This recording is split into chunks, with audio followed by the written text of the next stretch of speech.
Thank you and welcome everyone. It's lovely to see you all here again. Okay, so I hope there was lots to think about yesterday, and I'm sure there was, but a different way of understanding what Jesus was doing, really, trying to understand the reality of the life in which he lived, the reality of the Roman occupation, and how he's trying to address the reality. It wasn't the way God wanted it to be, it wasn't the way he wanted it to be, but that was just the way that it was. And so he just dealt with the reality that he found himself living in. So we'll carry on looking at this, but first of all, some questions came up in the conversation at the end there about the Gospels and things. So the first thing, if you go and study at the seminary or the theology college or somewhere, you find out that when you read the Gospels, they're not biographies of Jesus. They're not biographical accounts of Jesus. They're not objective in that way, and they don't even pretend to be objective in any way. They're very stylized theological accounts of the life of Jesus, which are written for a particular purpose, and the purpose is to convert people. That's why they're written, to convince people that Jesus was the Messiah or the Christ. So when we read them, we can't just read them naively, assuming that everything, just because it's written in the Gospels, therefore it must be true. We have to read it as if we were reading any piece of literature. We have to understand the context. For example, when were they written? Well, they're written, most of them, in the late 1st century or 2nd century, quite a long time after Jesus died.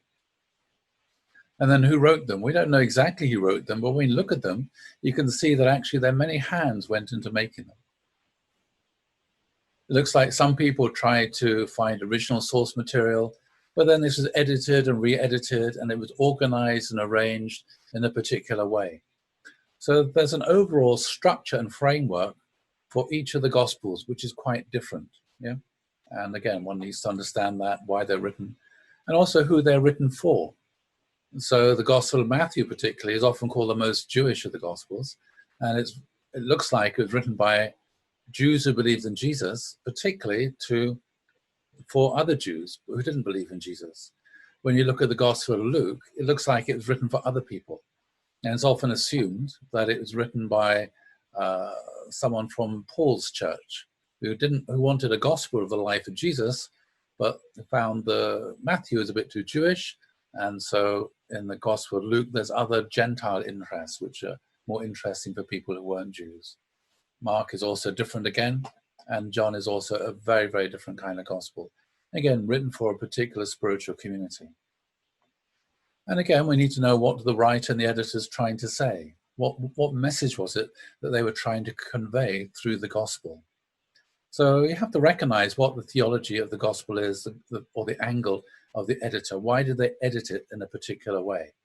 And then we have to try and, go behind the editing to see what was the raw material in that sense. What were the authentic sayings of Jesus? What were the authentic things that really happened, as opposed to things that were spun in a particular way? Because sometimes there's something that happens and it doesn't really fit with what the gospel writer wants to say. So sometimes he'll spin it in a particular way, just like a journalist will do, yeah, or just like politicians do. There's some uncomfortable fact, doesn't really fit with their narrative, and so they try to spin it in a particular way. And the gospel writers do just the same. And also need, as I said, to understand the social context that the Gospels are written in and the argument they reflected. So written very much as an argument. Divine principle is as well. So how do you decide how do you read it critically? So when you come across a verse or a passage and it contradicts the traditional Christian narrative or theology, then biblical scholars say that's probably authentic, because the editor wouldn't have made it up, yeah, because it doesn't fit with what he wants to say. So if it's like that, then it's probably an authentic saying or probably an authentic event. So if you think about what is a traditional Christian narrative, well, it's Jesus was born to die, and he's rejected by the Jewish people, and he was God. So if you find passages or verses which contradict this, then you have to think, oh, okay, that's interesting. That's probably authentic. And at the same time, if it supports traditional theology, then maybe this is an editorial addition. So for example, many times you read the gospel and it says something like this: he said this because he knew he was going to die. So that's the editor. Yeah, Jesus says something, and then the editor puts it in a context. He said this because of this. Yeah, so they're spinning it in a particular way. Anyway, there's lots of, I'm not going to go into how to read the Gospels critically. So again, something else one needs to understand: why there's so many quotes from the prophets. You read the Gospel, the New Testament, and it's full of quotes from the Old Testament, from the prophets. You might wonder, why is that? And that's because the New Testament was written by Jews who believed in Jesus. All the Gospels and all the letters, they were all written by Jews. They were Jews who believed in Jesus. And so what they were trying to do is to persuade Jews who didn't believe in Jesus that Jesus was the Messiah. And so that's why they're constantly bringing up quotes from the prophets in the Old Testament. They're trying to persuade Jews who don't believe in Jesus that Jesus is the Messiah, because Jesus fitted and fulfilled these prophecies. And so the reason why they chose the Old Testament or the Hebrew Scriptures is because that was the common source of authority. If they're going to argue about something and to try and prove their point, both sides, the Jews who believed in Jesus, the Jews who didn't believe in Jesus, they'd be looking for texts in the Torah and in the prophets that would prove their point. And they're always exchanging texts backwards and forwards, backwards and forwards. It was like an argument. You know? And so that's why the Gospels are the way they are. It's a result of a long argument the Jews who believed in Jesus had with the Jews who didn't believe in Jesus, and how they're trying to convince them that Jesus is the Messiah.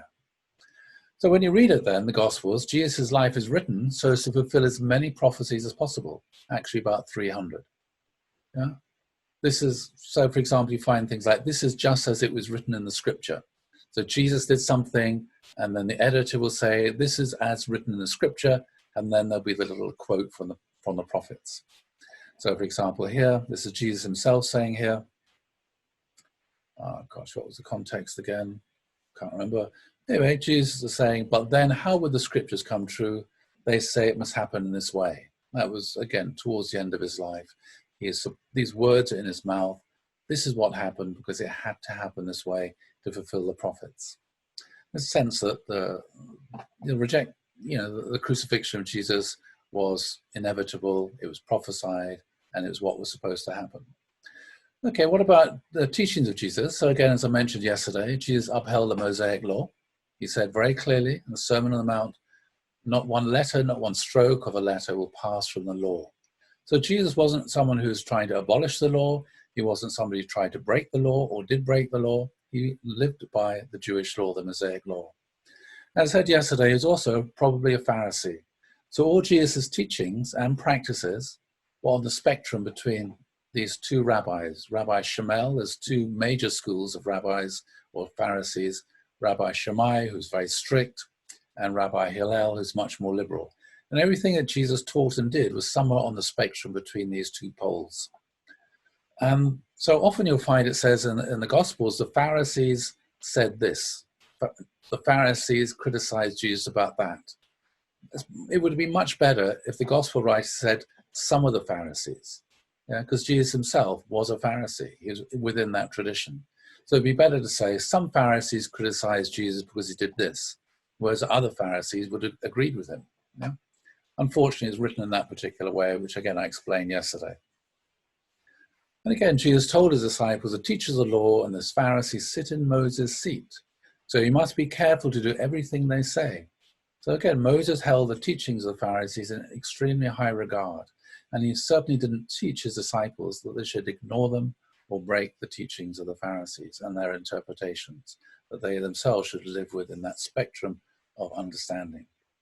And the way Jesus taught, the use of parables, was typical of Pharisees.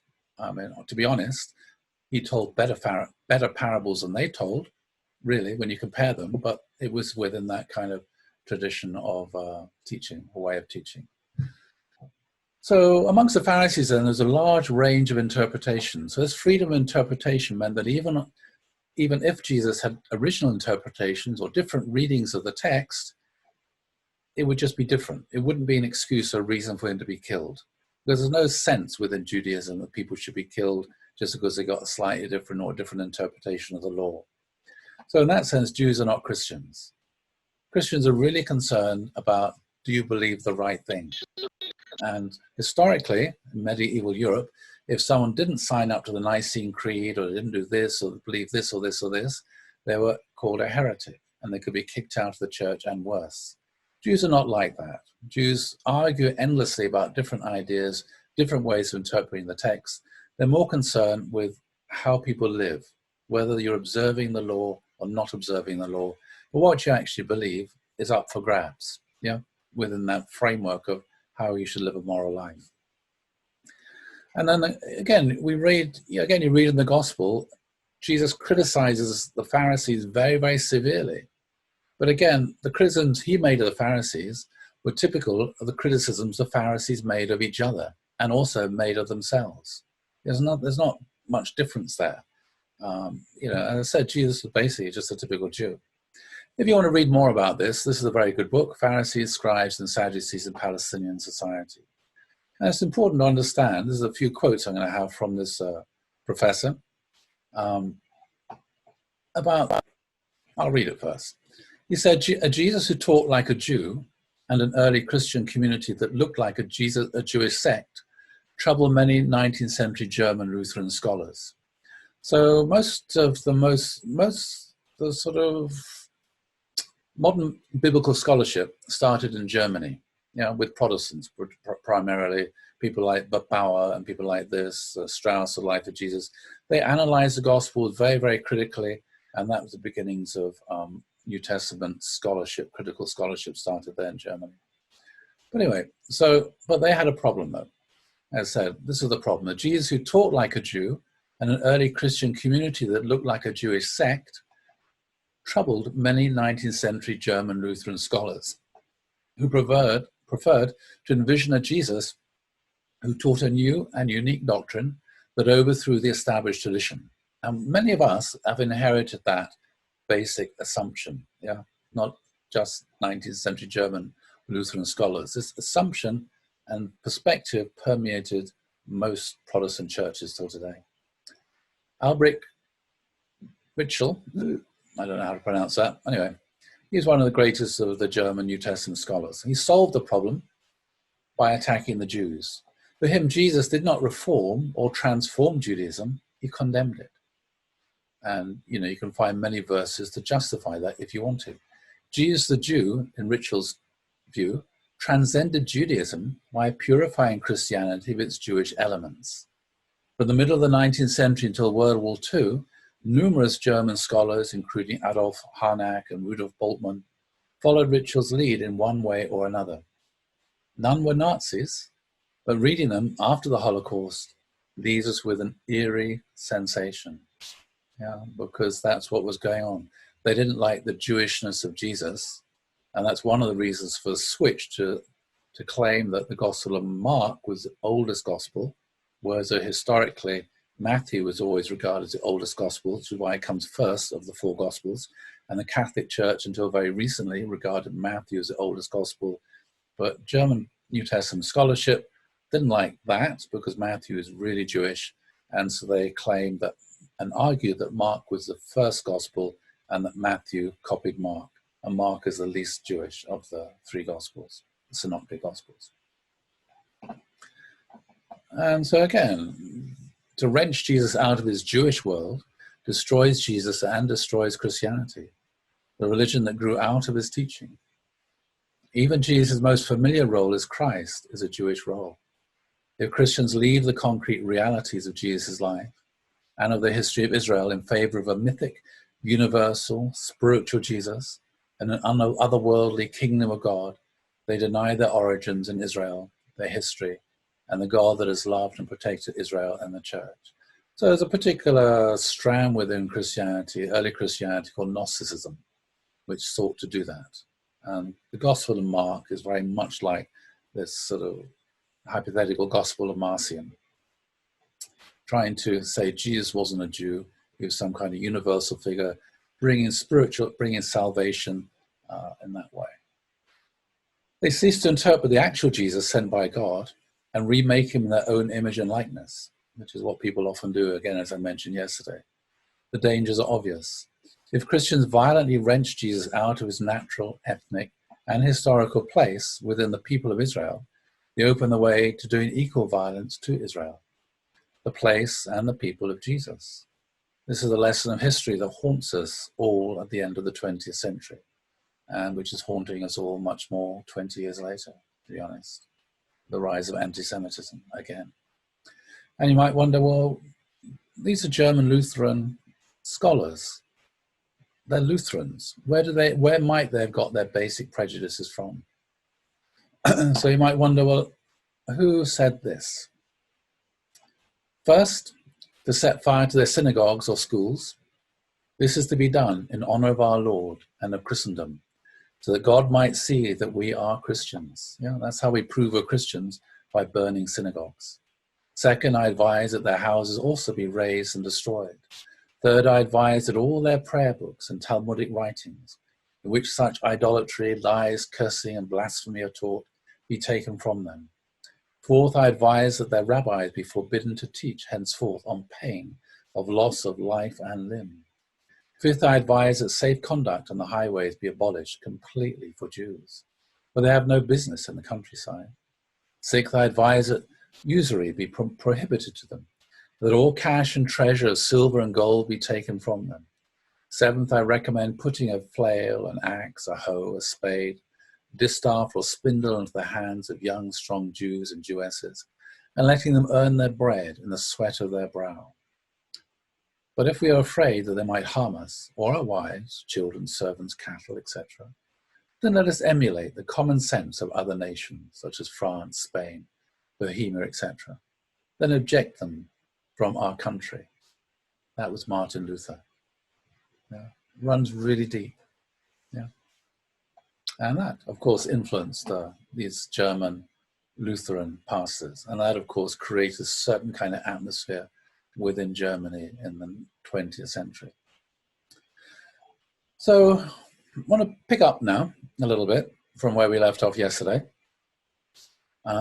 Again, we talked about Jesus and how he'd been well received. And then 3 years after he starts his ministry, he goes into Jerusalem. And he goes in on a donkey. And that's the reference I meant before. Jesus said, I'm going to go into a donkey so that prophecy can be fulfilled. Sorry, I forgot where the quote came from. And as he went in with thousands of followers. Crowds of people followed him as he went in. As we know, they put down palm branches. And as he went in to the gates of Jerusalem, they cried out and they shouted, Hosanna! Blessed is he who comes in the name of the Lord. Blessed is the King of Israel. So you can imagine, again, yesterday I talked about this issue. Jesus didn't want to become made the King of Israel. Jesus didn't want to be proclaimed the Messiah. But here people are proclaiming Jesus as the King of Israel. And you can imagine who's standing on the gates of Jerusalem. There'll be soldiers standing on guard and policemen standing on guard. And suddenly this huge crowd of people is coming in for the Passover, and the person who's leading them is being proclaimed the King of Israel. So you can imagine there, the policemen, they would have sent reports back to their authorities, and the police authorities and to the people running the temple and everything. And so when this news arrived to the high priest, the chief priest said, look how the whole world has gone after him. The whole world has gone after him. So Jesus is incredibly well received by his contemporaries, the Jewish people. Obviously not everybody. It's an exaggeration, but that's what it says in the gospel. Obviously there's thousands, tens of thousands, who don't know how many people, but there was a lot of people who were supporting and following him.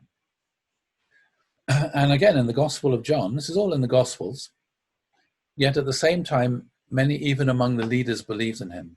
And sometimes people think that, only the ordinary people support and follow Jesus. But the reality, as it says in the Gospel itself, many leaders, many of the Jewish leaders also believed in him, supported him. So you might wonder, well, who are these Jewish leaders? Well, these are just the ones that are mentioned in the Gospels. One is Joseph of Arimathea. He was a member of the Sanhedrin. That's the highest ruling court within Judaism. It's like the equivalent in political terms of being the Senate, or within religious terms like the College of Cardinals in the Catholic Church. So he was a member of the Sanhedrin, and he was a rich man. Another one was Nicodemus. He was also a member of the Sanhedrin, and he was also a Pharisee. Joseph Arimathea was also a Pharisee. And then it's also believed in the early church that Gamaliel, who was actually the leader of all the Pharisees, was also a supporter of Jesus. And the reason why this is assumed within the early Christian church is because after the crucifixion of Jesus, then the disciples went around preaching, and some of the religious leaders were upset. And so some of these disciples are brought in front of the Sanhedrin to be punished. Yeah? But Gamaliel said, if this is from God, we cannot stop it. If it is from man, it'll just fade away. So just let them go and do their preaching. So this is based upon the assumption that Gamaliel was actually a supporter of Jesus. So this is the leader of the Pharisees, who was very sympathetic towards Jesus and his disciples and followers. There's also Jairus, who's the leader of the synagogue, and Jesus healed his daughter. So you think about it, after 3 years, Jesus had religious leaders of this kind of quality following him. After 3 years. You think about Father, after 3 years after he started his ministry, did he have cardinals, archbishops supporting him? No. Jesus is incredibly well supported by religious leaders amongst the Jewish people. These are Pharisees, as I said, not by the priests. We'll come to that later. Okay, so this is the big problem then. When Jesus arrives in Jerusalem and his followers are proclaiming he's the King of Israel, even though he really wouldn't have liked them to do that, as I said, the King of Israel and Messiah are political titles, which is why he rejected attempt to make him the king. He told his disciples not to say he was the Messiah, because both of these are political titles and thus a threat to Roman authority and rule. Who decided who was the King of Israel? The Romans. They were the occupying power. They appointed Herod the Great to be the king. When Herod the Great died, they appointed one of his sons, Herod Antipas, and Philip, and also to be rulers in his place. So the Romans, they were the ones who decided who was the King of Israel. So if somebody arrived in Jerusalem for Passover, being proclaimed by his followers as the King of Israel, obviously this is a threat to Roman authority and to Roman rule. So when the high priest heard about this, one of his jobs, we'll come to it later, was actually he was responsible for reporting rebels and this kind of situation. So then one of the things that Jesus did, first of all, he went into the temple, and we know he drove the money changers from the temple. Very simple. But the reality is that what this was seen as by the chief priests and the priestly establishment, he saw this as a threat to their authority. He was challenging their authority. And this is, again, a traditional Christian reading of the New Testament. The importance of this episode, driving the money changers from the temple, is signaled by the fact that within a week of this incident, Jesus is dead. Matthew, Mark, and Luke agree that this event that functioned as a trigger for Jesus' death. It's very clear that because Jesus did that, he upset the religious establishment who control the temple, and it directly led to them feeling threatened and to wanting to arrest him and to have him put to death. So the question is, well, why did Jesus do that? Why did he do that? So I don't know, but there are some people who say, okay, Jesus knew he was supposed to die. This is one particular way Christians will interpret this event. They say Jesus knew he had to die, and so Jesus had to act in a certain way so as to orchestrate his own death. So the reason why Jesus did this was to upset the religious establishment so they would arrest him and so that he would be put to death. Yeah. Nowadays you call it suicide by cop. Yeah. It's weird, but I've read in people who interpret the New Testament in that way. Maybe Jesus thought that was the right thing to do, but all you can say is this has led to his death, basically. And there are also other stories that go beyond that within the very early Jewish and also very early Christian tradition. There are sources which indicate that not only was Jesus driving the money changers from the temple, he actually went into the Holy of Holies. And that his brother, who is one of his disciples, James, put on the breastplate of the high priest. And John the Beloved also put on the mitre of the high priest. And so it looks like Jesus is trying to overthrow the priestly establishment and seize control of the temple. It's kind of interesting. It certainly led to his death. So kind of interesting.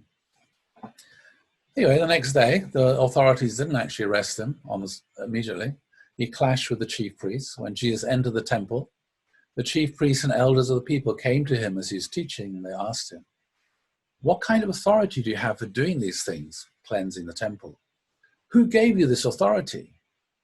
Jesus replied, "I have a question for you.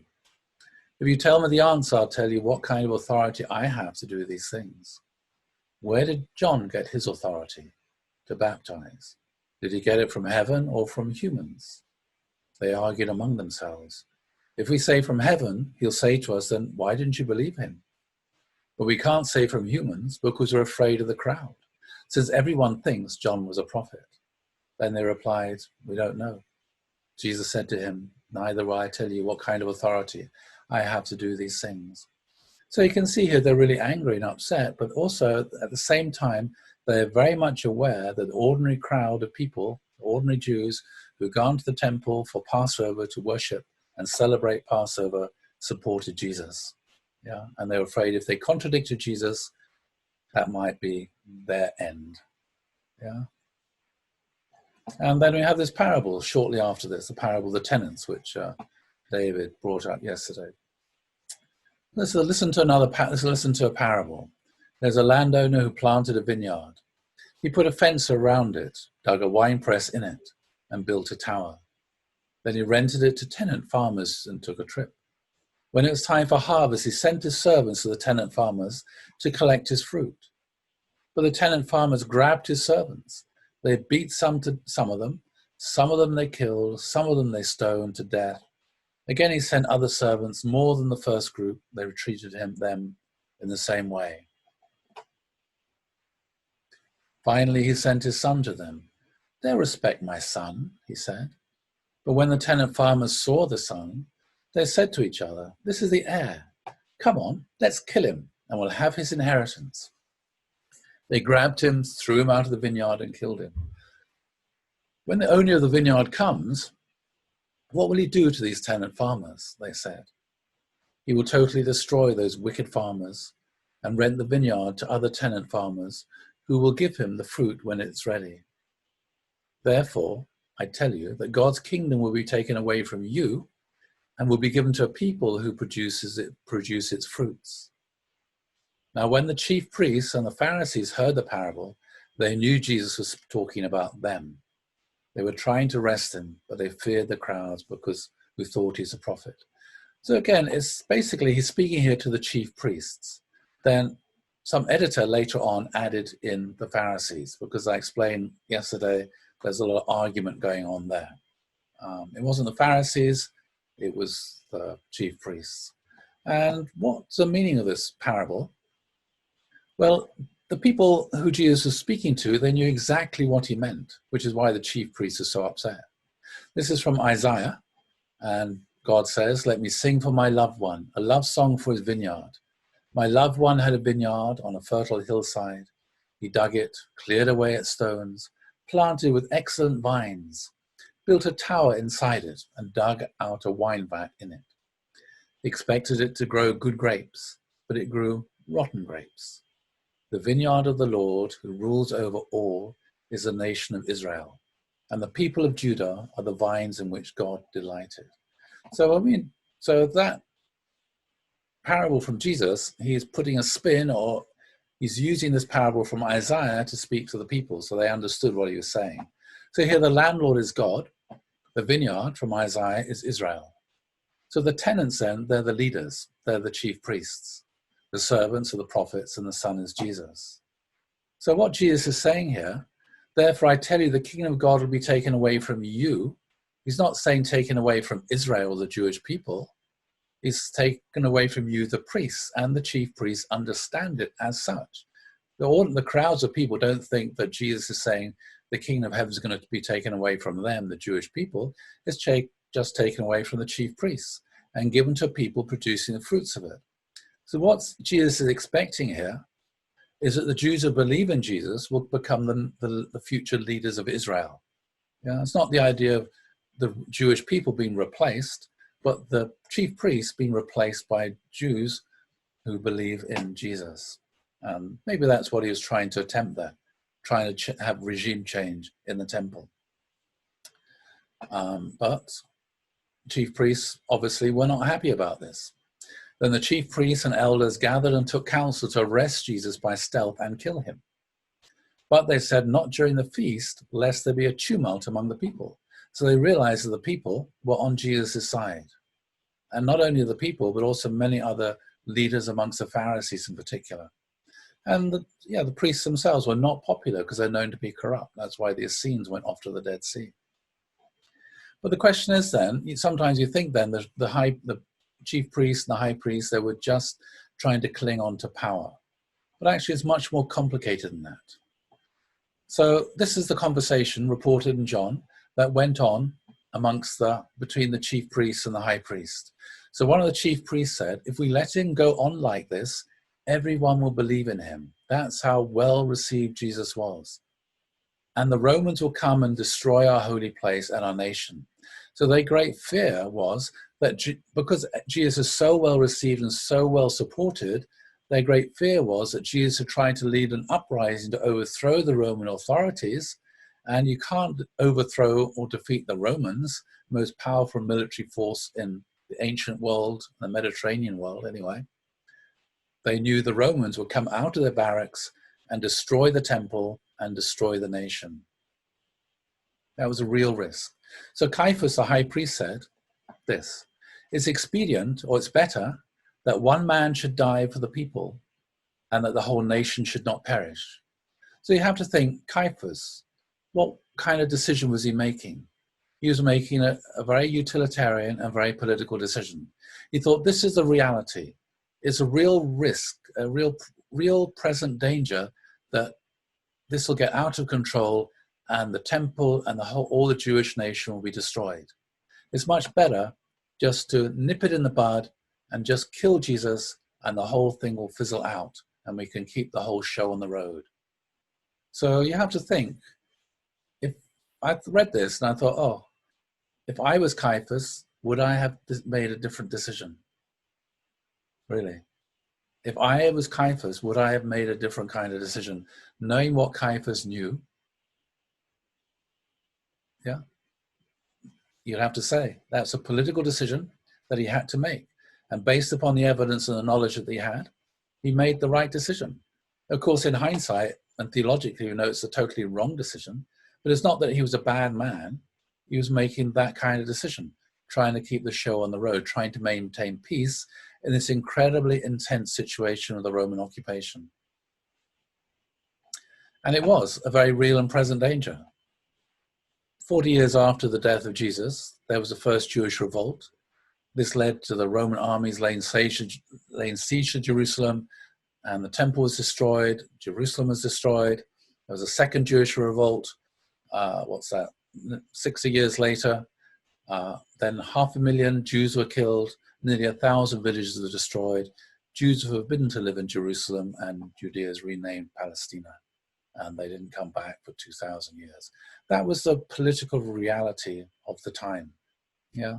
And that was the political reality that Jesus understood, and as I explained yesterday, was trying to solve, but also that Caiaphas understood, and he was also trying to avert this kind of disaster.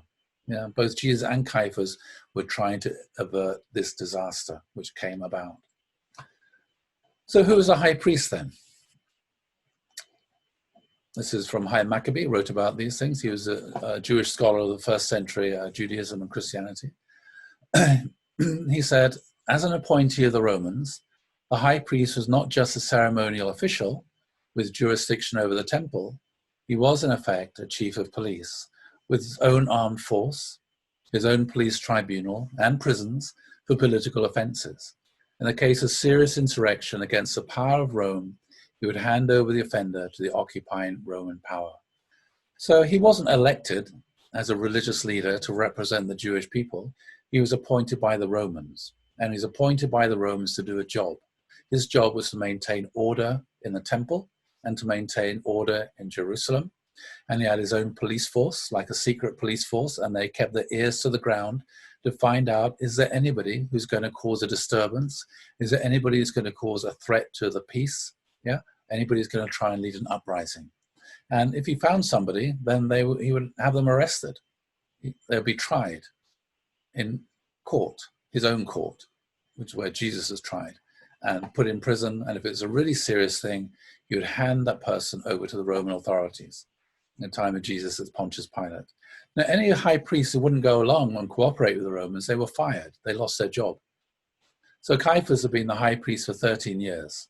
So he knew how to work the system, yeah? Keep his job, but also to maintain order in Jerusalem. So what was the problem here? The problem is the high priest is acting based upon the knowledge that he has. But the problem is he doesn't actually know who Jesus is. And he doesn't really know what Jesus is teaching. He probably just heard rumors about Jesus is teaching this and Jesus is teaching that. And Jesus says he'll overthrow the temple. And you know what I mean? We've been there. You can imagine the high priest heard all kinds of scandalous things and sound bites about what Jesus was teaching. And so he probably got completely the wrong end of the stick. So that was the problem. There was the high priest didn't know Jesus or what he was teaching, and there was no mediator between the two. So who should have been the bridge between Jesus and the high priest? Well, obviously it should have been John the Baptist. John the Baptist was the son of the high priest. He would have grown up in the temple. And even though he left the temple to do his ministry by the River Jordan of baptizing, he would have known the chief priests. He probably knew Caiaphas personally. He could have gone up to Caiaphas and said, "Hi, Uncle Caiaphas, I want to tell you about Jesus. You think he's a real problem, a threat, but actually he's got a plan. He's got a plan to try and solve this problem between the Roman occupation and the Jews. He's trying to teach the Jewish people not to hate the Romans, not to have a violent uprising, but to turn the other cheek, etc., etc." And then if the high priest had got it, what Jesus is really about, he would have realized, actually, Jesus is safe. I don't need to have Jesus arrested. Yeah, Jesus, I need to find a working relationship with Jesus. But the problem was John the Baptist was not there. And there was nobody else that we know of that could have been that kind of mediator and approached Caiaphas and explained all this to the high priest and the chief priests. Sometimes people say, what about the leaders of the Pharisees like Nicodemus or Joseph of Arimathea? But the Pharisees and the Sadducees didn't like each other and didn't get on well at all. There's a lot of conflict between the Pharisees and Sadducees. And the Sadducees, because Jesus basically was a Pharisee, then the Sadducees, the high priest, he wouldn't have taken what they said seriously. So that was a problem. So the high priest then, this is my reading of it, misunderstood who Jesus was and what his plans were. And that was a disaster. So the problem is then, Jesus has got no way to explain to the high priest what he's about. The high priest has got no way to get his hands on Jesus. Both of them are looking for some way, out for different reasons, of course. So you can imagine then, maybe one of the priests said, "Oh, Caiaphas, I went to school with one of Jesus' disciples. Actually, I know where he lives. Maybe I can go and set up a meeting so that we can, get our hands on Jesus," because they didn't know where Jesus was staying and which motel or hotel or whatever, or which campsite. And so maybe one of the priests got in touch with Judas. And maybe Judas is thinking, and maybe Jesus and the disciples are thinking, how can we find some way to reach the high priest? Yeah, so he can understand what we're really about. And so maybe this priest approached Judas Iscariot and said, "Hi, Judas, do you want to have a coffee?" And they talked and they caught up. And the priest said to Judas, "Look, Caiaphas is really interested in meeting Jesus. He'd like to know what Jesus' message is, what he's teaching. Maybe Jesus can do a miracle or something." Yeah. And so maybe Judas thought, "Oh, that's interesting. I'll go back and talk to Jesus about that and see what he says." And there's this, "What will you give me if I had to deliver him to you?" Okay, instead of deliver, maybe we could just say introduce him to you. Yeah. And they paid him 30 pieces of silver. Now, if you want to meet an important politician, you need to find a mediator. And in order for the mediator to set up the meeting, you got to pay them some money. Yeah, so maybe it wasn't delivering, maybe it's just introducing. So the question is then, well, how much did Jesus know about what was going on? So this is during the Last Supper. And these are words that Jesus is supposed to say. One of you is going to hand me over to my enemies. Okay, so Jesus seems to know something terrible is going to happen.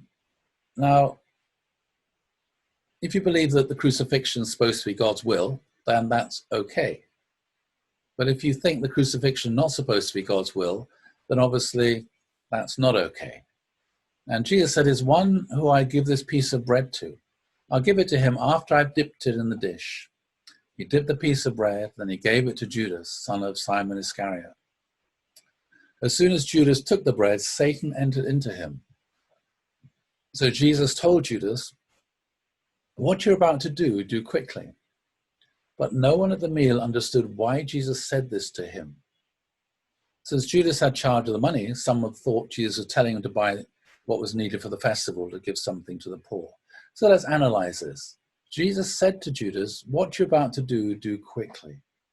Now, if Jesus thought Judas is going to betray him, so he's going to be arrested and be put to death, you'd have to say, okay, that's what Jesus wants. Jesus wants to be arrested and he wants to be put to death. And Jesus says to Judas, go and do it quickly because you're the way that I'm going to be able to fulfill God's will and be crucified for the sins of the world. That's the normal way of reading it. Yeah, but at the same time, if Jesus didn't want to be crucified, you'd have to think, well, why did he tell Judas to do it quickly? Why is Jesus telling Judas to set up this meeting quickly? Maybe Judas came back from this conversation with his priest and explained to Jesus, an old school friend of mine met me, and he knows the high priest, and he said the high priest would like to meet you. And, he asked me if I could set up a meeting. What do you think? And maybe Jesus thought, wow, this is a great opportunity for me to be able to meet the high priest. So what you're about to do, go and do it quickly. I need to meet the high priest quickly before this whole situation gets out of hand. Something like that. Okay. Then you got this sort of thing here. Satan entered into him. Again, that's peculiar. Obviously, nobody can see it. So obviously, it's an editorial gloss. But if this is supposed to be God's will, that Jesus should be arrested and put to death, why would Satan be entering into Judas to do God's will? So obviously the disciples knew that the crucifixion wasn't supposed to happen. They didn't know what Judas was going to do, because it wasn't, obviously, because they said nobody understood what Jesus said this to him. So they're speculating here about what happened. They're speculating that Judas deliberately wanted to portray Jesus in some way. So it's kind of confusing trying to make sense of this. Yeah. What I can say, I just don't think it's as simple. If you think about it at the time, you have to ask yourself, well, okay, why would Judas want to betray Jesus? Was Judas a good person? I would say, yeah, he was a good person. He was a disciple of Jesus. Without being a good person, he never would have been one of Jesus' closest disciples and most trusted disciples. If he'd fallen out with Jesus because he didn't like what Jesus was teaching or what Jesus was doing, then he would have packed it in and left. But actually, he was going with Jesus into Jerusalem. Yeah, obviously, he's very, very close to Jesus, explaining all this stuff to Jesus. So I think he was a very good person. I just think things didn't turn out the way he expected. So in hindsight, people think he was bad and betrayed Jesus. Anyway, it says, after the Last Supper, they all went into the Garden of Gethsemane where they were staying, and Jesus prayed this very desperate prayer, hoping to be able to see the night through to the morning when they could all go home to Nazareth. And then in the night, Judas came to the grove, guiding a detachment of soldiers and some officials from the chief priests. Am I leading a rebellion that you've come with swords and clubs? The detachment of soldiers, its commander, and the Jewish officials arrested Jesus. So Jesus has been arrested by the Roman authorities here. This is a commander of a cohort of probably 30 or 40 Roman soldiers, along with some officials from the chief priests. The soldiers are the ones who got the swords. The officials, the Jewish police from the high priest, they'll just have clubs or wooden sticks. Yeah?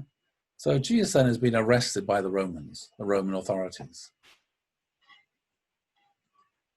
And then he's arrested, he's taken to the high priest's house.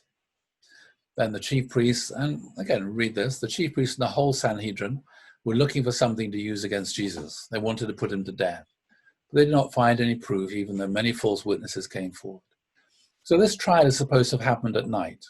That's not possible, because the Sanhedrin, by law, cannot meet at night. And the Jews are great sticklers for keeping the law. So this is not a meeting of the Sanhedrin. Okay? This is the meeting of the high priest's police tribunal, his police court. Yeah, they're looking for something to put Jesus for, but they can't find anything. There's no reason for him to be put to death. And so it's at night, there's no proper procedure. It certainly wasn't the whole Sanhedrin there. There were just some officials, probably from the chief priests. There's no valid charge, no real evidence. They're trying to frame him. Anyway, so then Jesus then, when this is put on trial in front of the high priest. When Judas saw that Jesus was condemned by the high priest, he was seized with remorse and returned the 30 pieces of silver to the chief priests and the elders. I have sinned, he said, for I betrayed innocent blood. What is that to us? They replied. That's your responsibility. So Judas threw the money into the temple and left. Then he went away and hanged himself. So from this, we can try and unpack what was going on. You have to say, okay, what we do know is a historical fact, because it's not just in Matthew, it's in other Gospels. Judas hanged himself. Okay. Also, he tried to give the money back. Also, is filled with remorse. So the way things turned out is not the way Judas expected or wanted things to turn out. If he'd sold Jesus because he wanted the money, he would have put the money in his pocket and gone home. Yeah. Obviously, what happened wasn't what he expected to happen, or what he wanted to happen. He took the money back and said, "This isn't what we arranged. It's just supposed to be a nice coffee after dinner coffee between Jesus and the high priest." And he realized he'd been tricked. He realized he'd been taken for a ride. And he realized then that actually he had caused, by what he'd done, by his naivety, you might say, the death of Jesus. And he could no longer live with himself. He was filled with so much remorse, so much regret, that what he thought he was doing something good to advance God's providence, so Jesus and the high priest would get connected. But the result of this was the arrest and the death of Jesus. And he couldn't live with the consequences of what he'd done, so he killed himself. He hanged himself. So when you look at this, you have to say, okay, Judas then, I don't think he didn't have the intention to betray Jesus. When you look at it in hindsight, you can say, yes, as a consequence of what Judas did, Jesus was killed. But that wasn't what Judas intended. Yeah, Judas, I think, had a good motivation for what he was doing. Unfortunately, he was taken for a ride. He was tricked. He was deceived by his friend and lied to by his friend, which is why he went back and wanted to give the money back, because he felt betrayed. Judas felt betrayed by his friend. So Jesus then, the next morning, early in the morning, he's tried by the high priest at night, very early in the morning. Pilate is woken up and he's really annoyed. And Jesus is brought before Pilate. Pilate asks him, "Are you the king of the Jews?" So what kind of charge is this? It's a political charge. Jesus has been charged with a political crime for being called or proclaiming himself the king of the Jews, and thereby challenging Roman authority and Roman rule. Jesus said, "You've said so." When he's accused by the chief priest, he made no answer, not even a single word. So, very intense. As it says in the principle, Jesus was killed after being branded a heretic by religious leaders and a rebel by the Roman Empire. In reality, Jesus wasn't a heretic. Yeah? He was on the spectrum of the beliefs of the Pharisees. And he was brought before Pilate on a political charge, because that was the job of the high priest. So who is Pilate? He's a Roman governor for 10 years. He disrespected the Jewish traditions. He was chastised by the emperor on several occasions. He took money from the temple for his own purposes. He slaughtered Samaritans. And eventually he caused so many problems in Palestine, in Israel, he was withdrawn by Rome. And this is Philo of Alexandria, who was a contemporary of Jesus and Pilate. And he wrote, Pilate's tenure was associated with briberies, insults, robberies, outrages, wanton injustices, constantly repeated executions without trial, and ceaseless and grievous cruelty. So Pilate then was a very, very harsh ruler, governor. And we saw that from that situation where, he brought the standards into Jerusalem and he was willing to put to death all those Jewish people if they wouldn't cooperate and humiliate themselves. So then we have this very notorious incident, which everybody knows. Now, at the festival, the governor was accustomed to release a prisoner for the crowd, anyone whom they wanted. And several Gospels said it was a custom. But the reality is quite different. Scholars have looked for evidence and so far have never found anything in reference to the so-called custom of releasing a prisoner on Passover. There was no such custom. It didn't happen. Pilate certainly wasn't the kind of person that would do that. Yeah? So this event then is a fabrication. And so, allegedly, while Pilate was sitting on his judgment seat, his wife sent word to him, "Have nothing to do with that innocent man, for today I have suffered a great deal because of a dream about him." Yeah. So how likely was that? This is Helen Bond, Professor of Christian Origins from Edinburgh. She wrote a lot about this, a whole book about Pontius Pilate. If history was causing trouble at the gathering like Passover, when the city was overcrowded to bursting, I don't think Pilate would have spent much time worrying about what to do with him, with Jesus. It was entirely up to the governor as to how he dealt with the case. And after hearing the evidence, he no doubt thought that getting rid of Jesus was the best course of action. That's the kind of thing Pilate typically would have done. That was according to the historical record. He was that kind of a governor who happily, eagerly crucify someone like Jesus. But apparently there's a crowd of people cheering for Barabbas. And Pilate says, "Do you want Jesus or Jesus Barabbas?" And apparently the crowd supported Jesus Barabbas. So when Pilate saw that he could do nothing, but rather the riot was beginning, a Roman governor would never let a riot begin. He would have sent the soldiers out to sort them out. He took some water and washed his hands before the crowd, saying, "I am innocent of this man's blood. See to it yourselves." Then the people as a whole answered, "His blood be on us and on our children." This is a notorious blood curse. Now what's going on here? Pilate is saying, "I am innocent of this man's blood. See to it yourselves." So when Pilate washes his hands before the crowd, he's saying, I, the Roman governor, the Roman Empire, Rome, is not responsible for the death of Jesus. Yeah? And the people as a whole, even if this event did take place, it's just a random crowd of people who happen to be up early in the morning. It gives the impression that people as a whole, in other words, they hold a referendum and all the people in Israel voted Jesus should be put to death.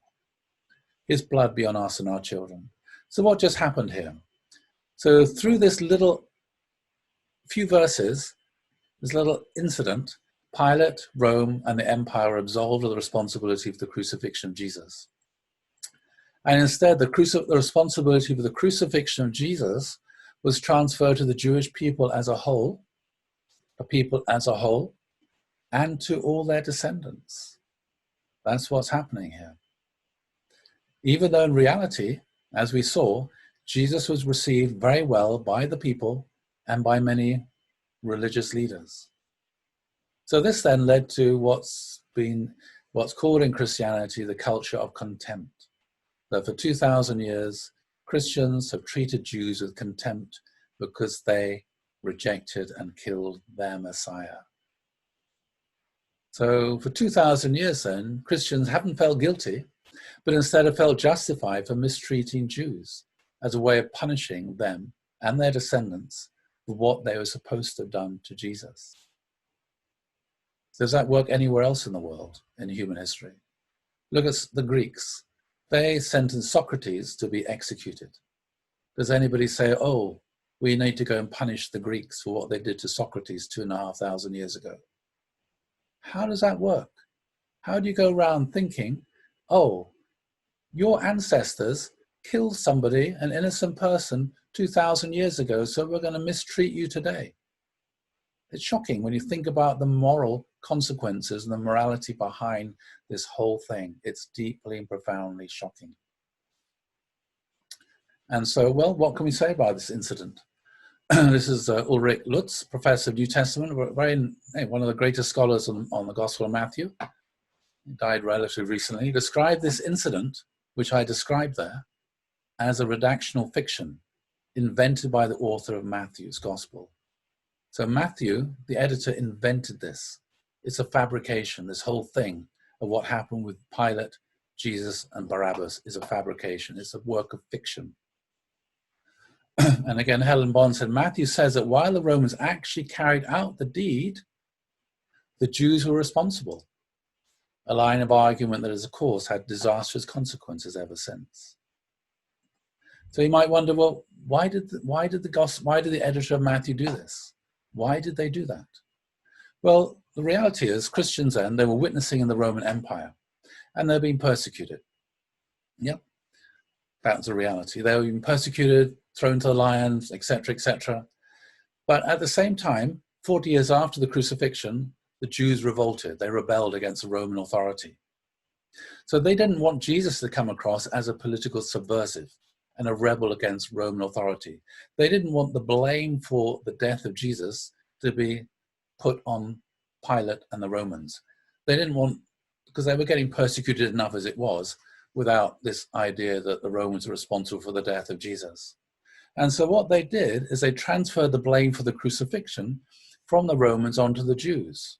And in this way, they were able to deflect the persecution they were receiving onto the Jews. You know, they could separate themselves from the Jews, and they could separate the Romans for the responsibility for the death of Jesus. It's a little sleight of hand, just that little incident. It changed the whole tone of the Gospels, which are very supportive of Jesus. This little sleight of hand, and everything is turned around. And the Jews now are accused of rejecting Jesus as a whole, and of demanding that Jews should be put to death, and even of killing Jesus. So the Jews then were accused of rejecting and murdering Jesus. And that is why, as I think David asked me, or somebody asked me yesterday, that is why the picture of the Romans in the Gospels is so favorable. Pilate is presented as a nice, fair, just person. And the last thing he wants to do is to have Jesus put to death. The Roman centurion, Jesus said he's had nowhere could I find more faith in Israel than this Roman centurion. Yeah, the Romans are given a really, nice, glossy presentation in the Gospels, whereas the Pharisees are presented in a very dark way. Yeah, and then Jesus then was turned into a spiritual Messiah. All the political content was removed from what he was teaching, and now it's all just about forgiveness of sins and being born again. And there's nothing to do about establishing the kingdom of heaven in this world. All the political content was taken out. He was just a pacifist. And so that's the presentation of Jesus we have until today. It's all about believing in Jesus, being born again, taking the sacraments. And when you die, you're going to go to heaven. It's not about creating heaven in this world and challenging injustice in this world.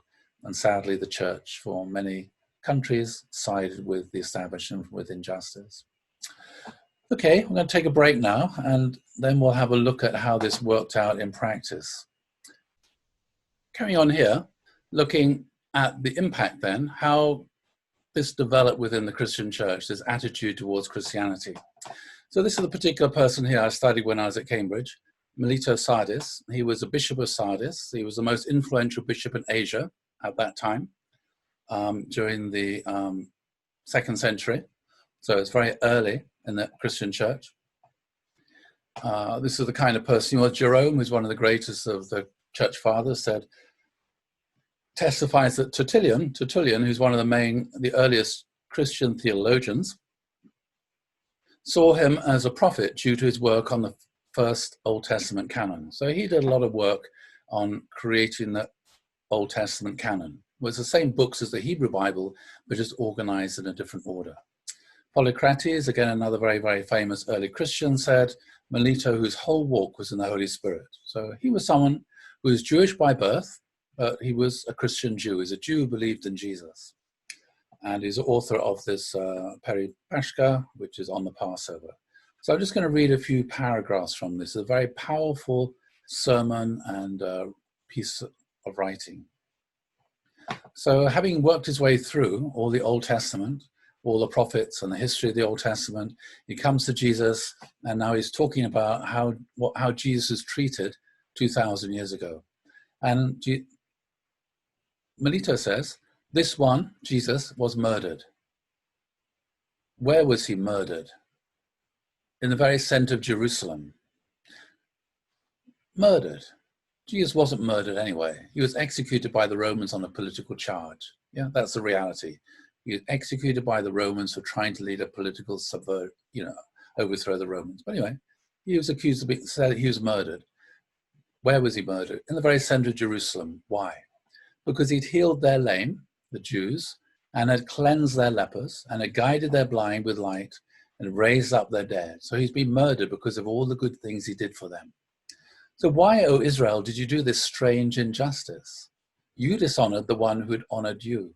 You held in contempt the one who held you in esteem. You denied the one who publicly acknowledged you. You renounced the one who proclaimed you his own. You killed the one who made you live. Why did you do this, O Israel?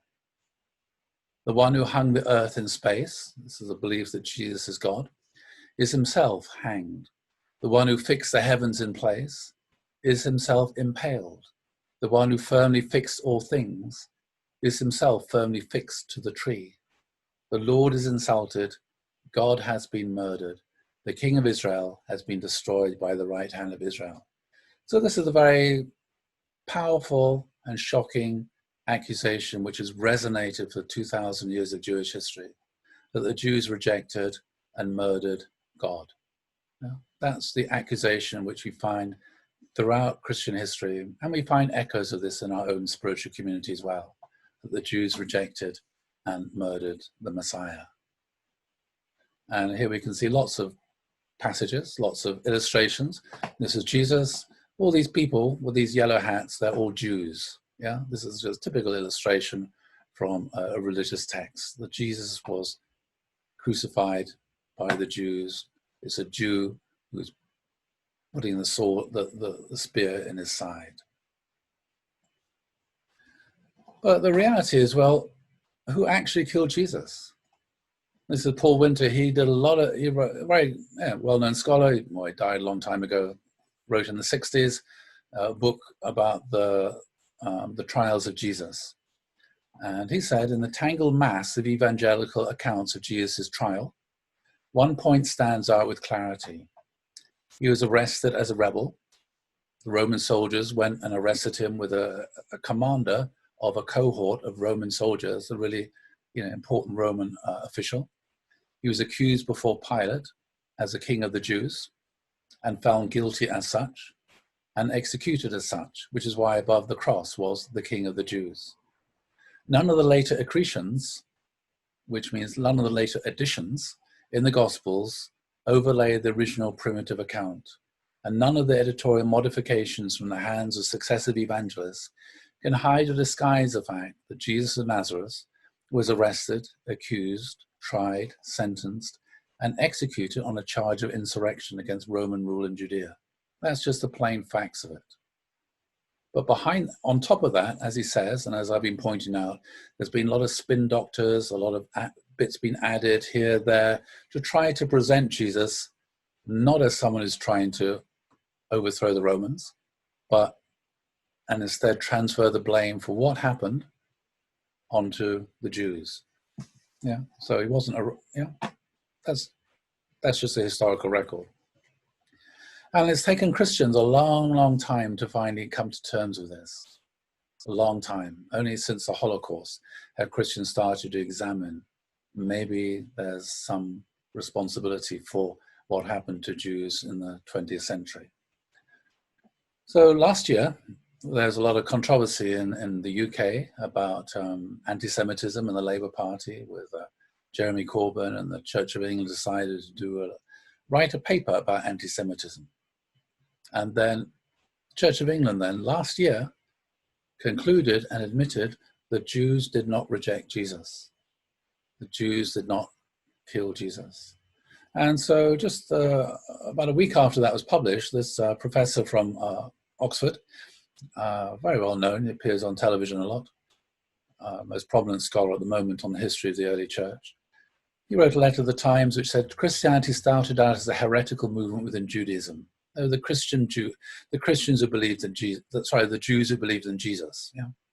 Its four Gospels contain unmistakable elements of hostility to what was then the Jewish establishment. There's loads of that I pointed out, including shifting the blame for Jesus' death from the Romans to the Jewish authorities. This is a scholarly conclusion now. You know, Christians finally are beginning to take responsibility for the lies that permeated 2,000 years of Christianity. By an accident of history, of course, you know, some people would say by God's providence, Christians then gained established status in the Roman Empire. Powerful Christianity can now use the earlier rhetoric against the Jews to marginalize them. And that's what happened for the next 2,000 years. And then, as we know, then Jesus was put on the cross, and he is mocked on the cross. And have a look at this. What were Jesus' last words? So on the cross then, Jesus reestablished the foundation of faith and the foundation of substance. He cried out, my God, why have you forsaken me? Sometimes people think, oh, he shouldn't have said that. He's not demonstrating faith in God. If you actually go, what he's doing here is he's quoting the first verse of the 22nd Psalm. You read the 22nd Psalm, it's almost like a description of everything that Jesus is going through. Someone who feels completely abandoned by God, totally desolate. But at the same time, when he describes the reality of his situation, out of that reality, this terrible situations, and he reaffirms his absolute faith in God and determination to proclaim about the justice and the goodness of God. So this is a demonstration of faith. And then that was his faith. He trusted God, didn't say to God, oh, I didn't expect it to turn out like this. This wasn't what I was promised to sit, sit on the throne of David.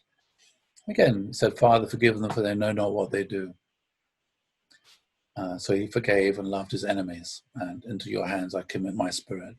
So again, if Jesus had cursed the people and cursed the Romans, then there would have been no resurrection. If he'd lost faith in God, there'd be no resurrection. So Jesus on the cross restored the foundation of faith and substance for his own resurrection. And when he went down into hell, after he was killed, he went and he proclaimed the good news to all the spirits who were in hell. And of course, Satan wasn't happy to find him emptying hell. And so it says in the principle, in compensation, Satan exercised maximum power in killing Jesus. God exercised maximum power and resurrected Jesus. And so we have the empty body, the empty tomb, the missing body. Jesus appeared not only to his own disciples, but he also appeared to 500 followers up in Galilee. He appeared in a locked room. He ate food. Anyway, some kind of special body. No, it never happened before or since that anybody's ever resurrected. But anyway, Jesus' body somehow disappeared. Something happened.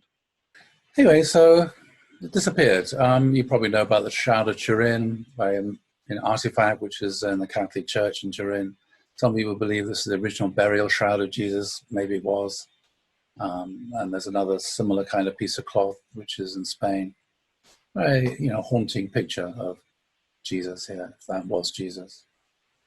So the question is, which I've always often wondered, why do Christians believe the crucifixion was God's will? Why do they believe it was God's will? So this is something that happened. This is after the crucifixion. That same day, two of them were walking to the village, Emmaus, about 7 miles out of Jerusalem. They were deep in conversation, going over all these things that had happened. In the middle of their talk and questions, Jesus came up and walked along with them. But they were not able to recognize who he was. He asked, "What's this you're discussing so intently as you walk along?" They just stood there, long-faced, really depressed, like they'd lost their best friend. That's who Jesus was, their best friend. Then one of them, his name was Cleopas, or Peter, said, "Are you the only one in Jerusalem who hasn't heard what has happened during the last few days?" He said, "What's happened?" They said, "The things that happened to Jesus the Nazarene. He was a man of God, a prophet, dynamic in word and deed, blessed by both God and all the people." Yeah, all the people. Then our high priests and leaders betrayed him and got him sentenced to death and crucified him. And we had our hopes up that he was the one about to deliver Israel. Yeah, they didn't expect the crucifixion. They didn't want the crucifixion. They wanted the establishment of the kingdom of heaven. Now it's the third day since it happened. But now some of our women have completely confused us. Early this morning, they were at the tomb and couldn't find his body. They came back with a story. They'd seen a vision of angels who said he was alive. Some of our friends went off to the tomb to check and found it empty, just as the women had said, but they didn't see Jesus. Then he said to them, "So thick-headed, so slow-hearted. Why can't you simply believe all that the prophets said? Don't you see that these things had to happen, that the Messiah had to suffer and only then enter into his glory?" Then he started at the beginning with the book of Moses, went on through all the prophets, pointing out everything in the scriptures that referred to him. They came to the edge of the village where they were headed. He acted as if he was going on, but they pressed him, "Stay and have supper with us. It's nearly evening. The day is done." So he went with them, and here's what happened. He sat down at the table with them. Taking the bread, he blessed and broke and gave it to them. At that moment, wide-eyed, they recognized him, and then he disappeared. Back and forth they talked. Didn't we feel on fire as he conversed with us on the road, as he opened up the scriptures for us? So that's really interesting. When I read that, I realized, the reason why Christians believe that the crucifixion is the will of God, because after the resurrection, Jesus told them that it was. And I remember when Father went to Danbury, we were all praying and fasting and lots of court cases, so he couldn't go to Danbury in America. And the day before, or even maybe the morning he went to Danbury, he gave a speech to everybody, and he said, "It's God's will that I should go to prison in Danbury. Because I'm going to prison in Danbury, all kinds of amazing things are going to happen. And American Christians are going to come and support me at last. And this is going to happen, and that's going to happen." Yeah. So Jesus, Father then explained that what happened was God's will. He embraced it as God's will. Just like when Father's in Hung Nam. He didn't spend all his time trying to shirk doing the hard work. Instead, somebody asked him, what were you thinking when you're in Hung Nam? And Father said, "I thought I was born to do this. I thought I was born to carry sacks of fertilizer on my back from one place to another. This is the purpose and meaning of my life."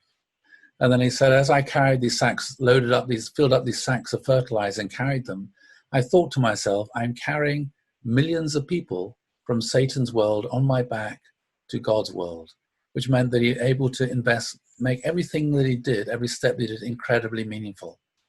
But he embraced it as God's will. Just he embraced going to Danbury as God's will. Because of this, all kinds of incredible and great things can take place and can happen. And I understood that is exactly what Jesus did. After the crucifixion, after the resurrection, he didn't blame his disciples, "Oh, you shouldn't have fallen asleep, and you shouldn't have done this, you shouldn't have done that." He explained it differently. And so that's why there's so many contradictions in the Gospels. On the one hand, it looks like he should have established the kingdom of heaven. But on the other hand, there's this whole re-editing to make it look like it was God's will. And that came from Jesus. It's extraordinary, generous, and magnanimous that he treated and took it in that way.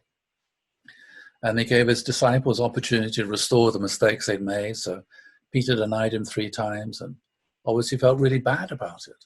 So Jesus gave him 3 opportunities to restore the mistake he'd made by reaffirming and affirming his love for Jesus. And then that's 40 days of the resurrection. Jesus, rebuilt the faith, and loves of his disciples, and then there was the ascension, and then there's Pentecost, and Jesus sends the Holy Spirit, who became the spiritual true parents, bringing spiritual rebirth. So that's spiritual salvation. We can enter a realm where Satan cannot invade. But that's certainly not what Jesus wanted when he set out on his mission. It's certainly not what the disciples expected. It's certainly not what the Jewish people expected and wanted. They're wanting and expecting the Messiah to establish peace and justice in the world. And that's why I don't think Jesus would have gone down to Jerusalem if he thought he would have been arrested and killed. I think he would have bided his time, built up a stronger foundation, spent more time trying to figure out how he could develop a relationship with the political and religious authorities in Jerusalem, with whom he didn't have much relationship. I think that's what he would have done. But I think during that week, he realized he wasn't able to do what he hoped he was going to be able to do, and things spun out of control, and I think he got caught up in the machine and was killed. But as it says in the beginning of Gospel of John, to all who believed in his name, he gave power to become the children of God, who are born not of the blood, nor the will of the flesh, nor the will of man, but of God. So that's a spiritual salvation and change of blood lineage which we experienced. So what happened after the crucifixion? Well, as I said, 40 years after the crucifixion, there was a Jewish revolt, and Jerusalem was destroyed, and the temple was destroyed with it. And you can see here, this is the Arch of Titus in Rome. And here, this was built by Titus to commemorate the destruction of Jerusalem. And you can see here the menorah and all the gold and all the precious things from Jerusalem being taken to Rome. All the gold was looted from the temple and taken to Rome, the precious things. They might wonder, what did they do with it? Well, Vespasian, who was the general that later became the emperor, he used the treasure from Rome to rebuild Rome. You look at the Colosseum, which is still standing 2,000 years later, and you think that must have cost a lot of money to build. The money to build that came from the Jewish temple. And what happened in the Colosseum? Gladiators fought with each other to the death. Christians were burnt and fed to the lions on the money raised by the Jews for the worship of God. Temple of Peace, the public baths, the New Forum, all these buildings in Rome, they were built with the money from the Jewish temple. And they should have a little sign outside saying that. Since people are talking about putting new signs up outside statues. Then, 60 years later, another one. I mentioned this about this before. So what was going on then at this time? So, as I said, Jesus was a Jew. All his disciples are Jews. All the early church, they were all Jews who believed in Jesus. Christianity for many, many years, about 100 years, was regarded as a Jewish sect by other people, because they're mostly Jews who believe in Jesus. So the conflict here between two groups of Jews, the Jews who believed in Jesus and the Jews who didn't believe in Jesus. So let's try and unpack the dynamic of what was going on here, this tangled relationship. So the question is then, for the Jews who didn't believe in Jesus, how could Jesus be the Messiah if he was killed? The Messiah is not supposed to be killed. The Messiah is supposed to sit upon the throne of David and establish peace and justice.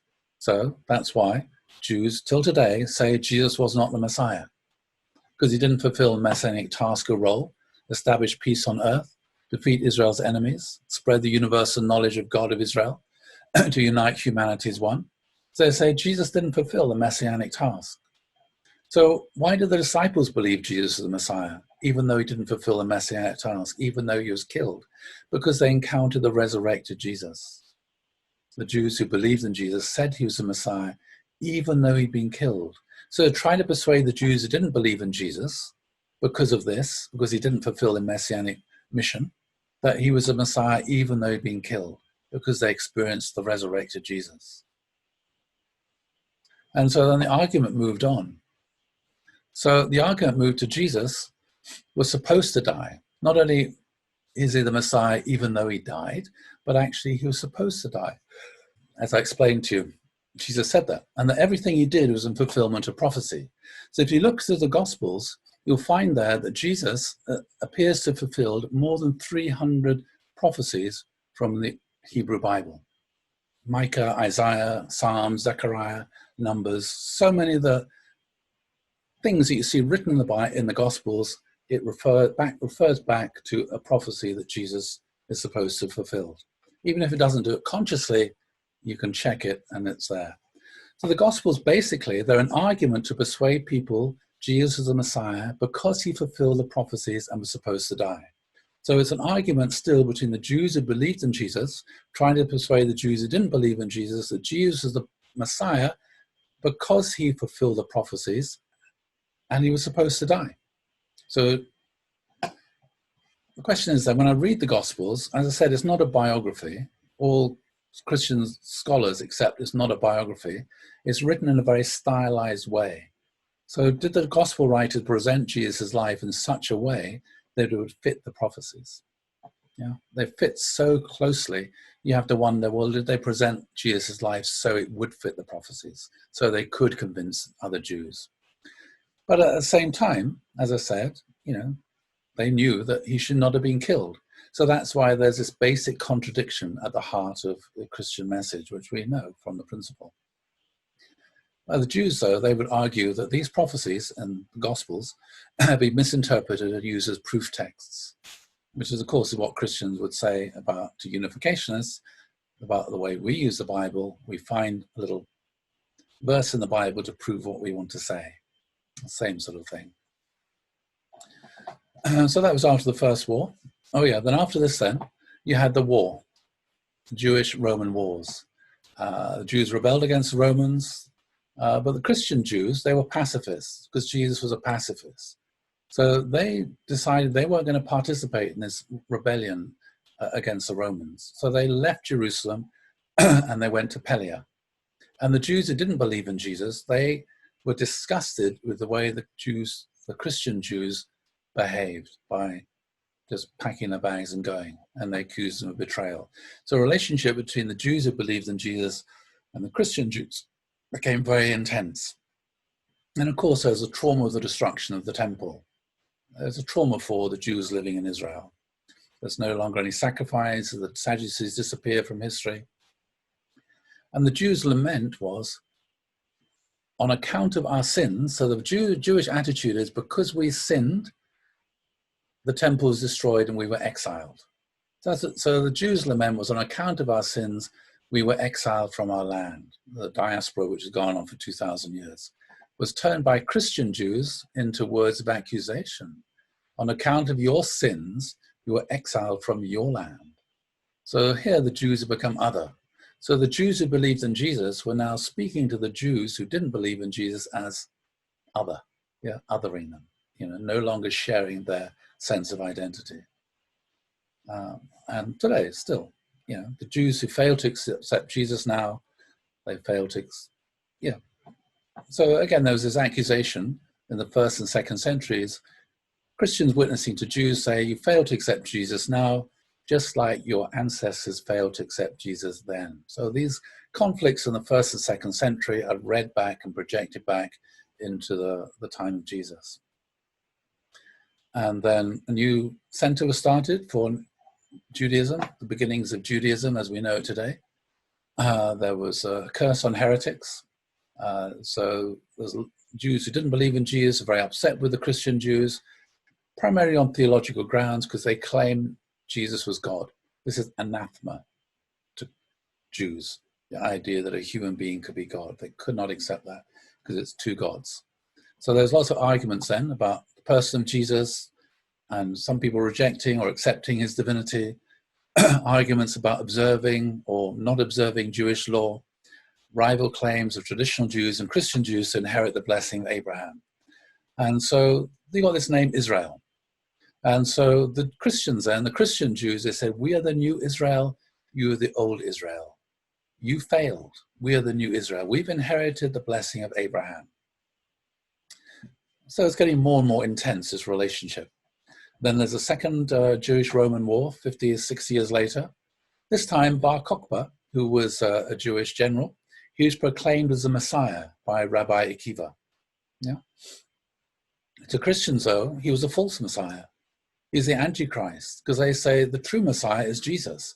Therefore, Rabbi Bar Kokhba is a false Messiah. And so the church then is gradually separating itself from Judaism and establishing its own identity as a separate religion. But then you have this changing identity of the next generations. So the children of Jews who believed in Jesus didn't think of themselves as Jews anymore, but as Christians, and inherited the anti-Jewish sentiments of their parents. So all they heard their parents doing was accusing the Jews of rejecting Jesus. They were accusing the Jews of being a failed religion. Who wants to belong to a failed religion? So the children of the Jews who believed in Jesus decided we're not Jews, we're Christians. See the same in our own spiritual community. And then the church increasingly became Gentile as non-Jews entered into the church, and it became more Gentile. And you had this idea of a dispensational replacement theology. The Old Testament, New Testament, Old Israel, New Israel. The Christians have replaced the Old Israel, which failed. And Judaism rejected, the churches of New Israel. And so the blame for the crucifixion is put on the Jews, and an accusation which goes on till today: you killed Jesus. So it's not unusual for a Jewish child to go to school where they're Christians and to meet a Christian child who'll say to this Jewish child, you killed Jesus. And then the Jewish child goes home and says to his parents, why was I told that I killed Jesus? That's the way it works. It's shocking. This has been passed on.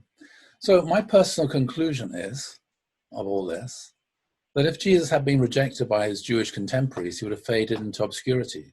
If the Jews had rejected Jesus, he would have been standing on the street corner preaching with nobody paying any attention to him whatsoever.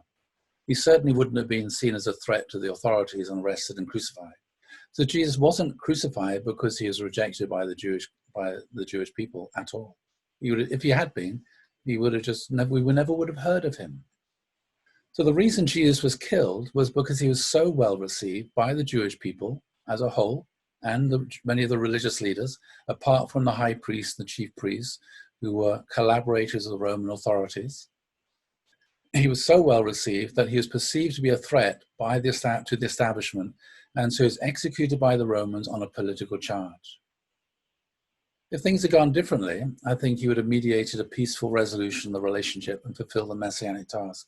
So again, yesterday I explained what Jesus' plan was, how to resolve this intense hatred the Jews had for the Romans, and to resolve the contempt the Romans had for the Jews, and show the Jews how to win the love and respect of the Romans to try to resolve this incredibly intense situation. And I think if things had worked out differently, I think he'd have been able to do that. Yeah. He got stuck with the politics.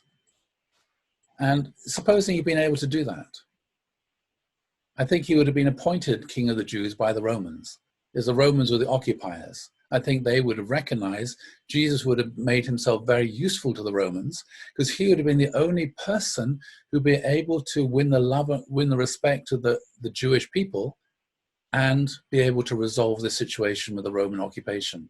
The high priest couldn't do that. The high priest and the chief priests, they weren't held in much respect at all by the Jewish people.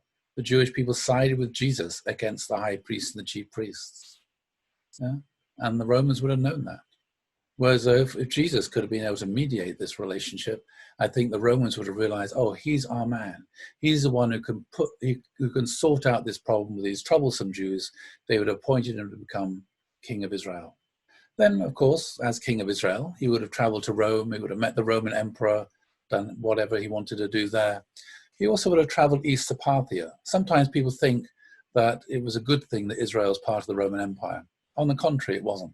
If Israel had not been part of the Roman Empire, I have no doubt whatsoever, if Israel had been an independent state, I have no doubt whatsoever that the way Jesus was received, I have no doubt whatsoever he would have become the king of the Jews, made the king of the Jews by the Jewish people themselves. But because of the political realities, it was really complicated because of the Roman occupation.